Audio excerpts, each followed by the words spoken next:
Hi, it's Sonia.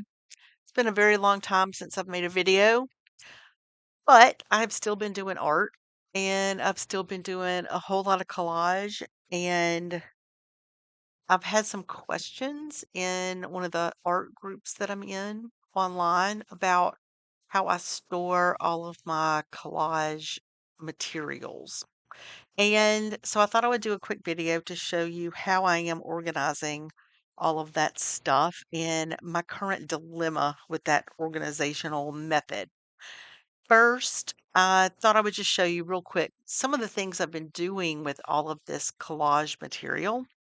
And so I do a lot of different things. Y'all, I worked in my garden today and I just noticed that I still have dirt under my fingernail. So, yeah, please forgive me.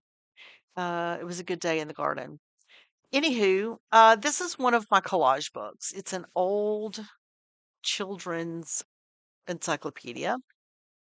I have all the pages tabbed, and this is where I keep just collections of different light images. So I have zinnias, and I have peach paints, and I have cookies, and I have chickens. You get the idea.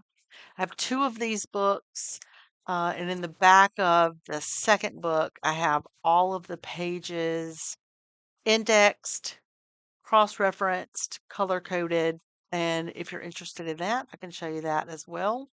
But this is one of the things that I do with my collage stuff. Another thing that I like to do is group things in different ways. So I have one book of just ideas for my garden. This is a book that I have just happen to have next to me, and this is where I will glue things together that have where I'm looking for at certain palettes of colors.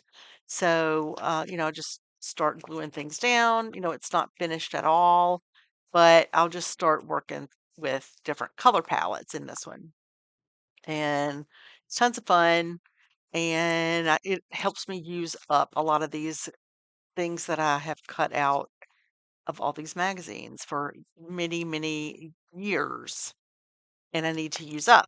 So that is number two. Okay. The other thing that I've been doing lately, which is a lot of fun,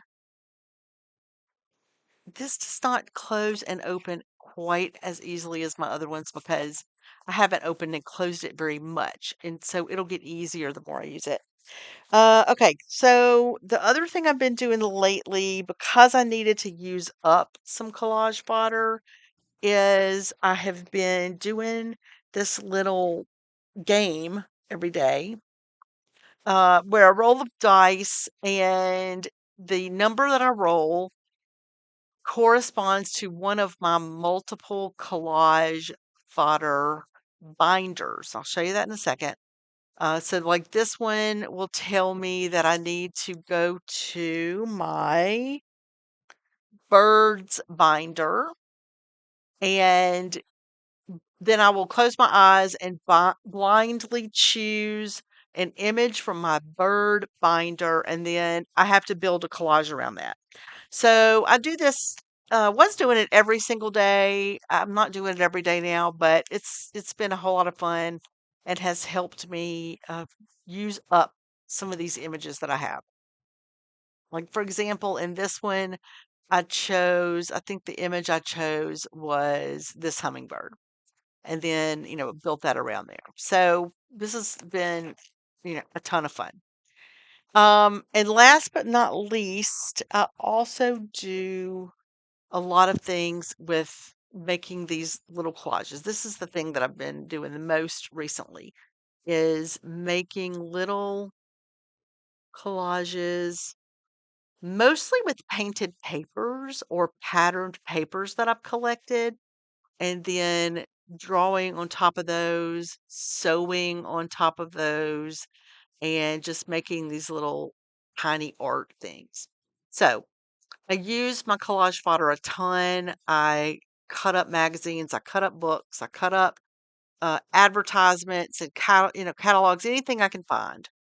And that has resulted in me having 7 giant binders like this of paper, images, paper, scraps, that kind of stuff.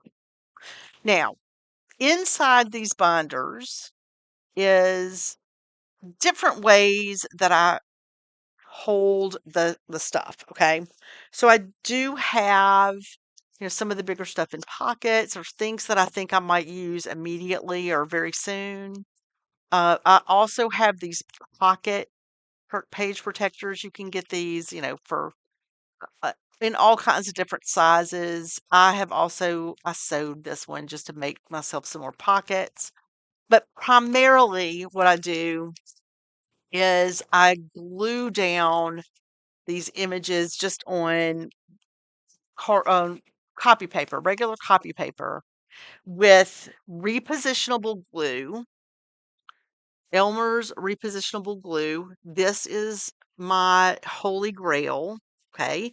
Because I've had some of these images in scraps in these binders glued onto these sheets of copy paper or whatever other scrap paper I can find for years and years and years. And because I have used this glue, I can easily just pull them off. They're not going anywhere, but they come off easily. They do not tear the paper. Okay. So that's how I do it.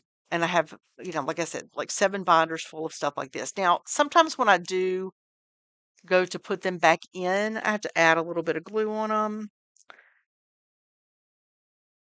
And then they stick right back in. And I haven't lost any images. Nothing falls out. It's wonderful. Now, here is my dilemma. Elmer's has stopped making this.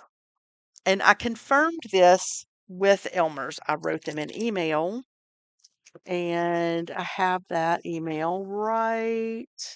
Well, I thought I had it right here. I do. I know I do. Please hold. I wrote them an email telling them that Um, basically, it says, as a collage artist, I have used Elmer's washable, repositionable school glue for years and years to keep my collage pieces safely organized in binders. Each image is glued onto regular printer paper. I can easily pull the images off the paper without tearing. Blah, de, blah, de, blah. Now I can't find it. Um, Help. And they wrote back and they said, we understand your frustration in trying to find your preferred glue stick. Unfortunately, it has been discontinued. We sincerely apologize. Blah, blah, blah. And they did say the Craft Bond repositionable stick, which is this, which is the main thing you can find now. This is the Craft Bond repositionable glue stick. I have tried this and it's too strong. It tears the paper when you try to pull things back off. So it's really only repositionable for a few minutes and then it's too strong. So that does not work. And they agreed that it is a stronger adhesive profile. So they recommended that I try this, which is, I guess, a newer thing. And it is called the Elmer's Restick. It says it resticks for up to 5 minutes. And it's washable, safe, non-toxic. And they recommended that I wait for 60 seconds before gluing the thing down onto the paper, and that will make it so that I can pull it back off. It says avoid immediate bonding, follow the 60-second rule, and that it's archival and acid free and all of that stuff. So I finally ordered some of this and it came in yesterday. So last night I did a little experiment and I'm going to unmask that with you guys right now. So I have this, and I have glued some things down in various ways with these different glues, okay? Um, the first one I let me just pull this off because I did this on a whim, but this was the this was the new restick, and it pulled the paper up, but it didn't tear this, but this is kind of a heavy image, so it did tear the printer paper up, which I can live with that, but I think if it was a thinner image, it would have torn that. Now, I will tell you what I like about this is that it's almost waterier, if that makes sense, than the old-fashioned glue sticks. It goes on really smooth. It's not wet enough to warp your paper or anything, but it goes on much smoother than the other kind. So I do like this. I feel like I'm going to go through it faster, so I'll have to try that. And this would just be for, if I'm doing some of my other kind of collage work, not for my storage solutions. So let's go through this. Okay. This is my old faithful repositionable glue that has been discontinued. I do have quite a few sticks in reserve and I'll buy up what I can, but that works perfectly. Came off clean. So that's always going to work for me. All right. Now, this is the craft bond that I stuck down immediately. And see, it's tearing. And I only put a tiny little bit of glue on these things when I'm sticking them down for storage. But again, this is a pretty hefty paper. So I'm afraid that, yeah, that's going to be too strong of an adhesive. This is the craft bond. I waited for 5 minutes before I stuck it down. And that actually worked. It didn't tear. It did stick down pretty good. So maybe that's the solution for this craft bond. We'll see. I'll play around with that a little bit more and with some thinner paper. This is the new restick with an immediate stick. And yeah, I can't pull that off. Yeah, that's gonna tear. So that's not good. And this is the new restick after I waited 5 minutes. And it tore a little bit.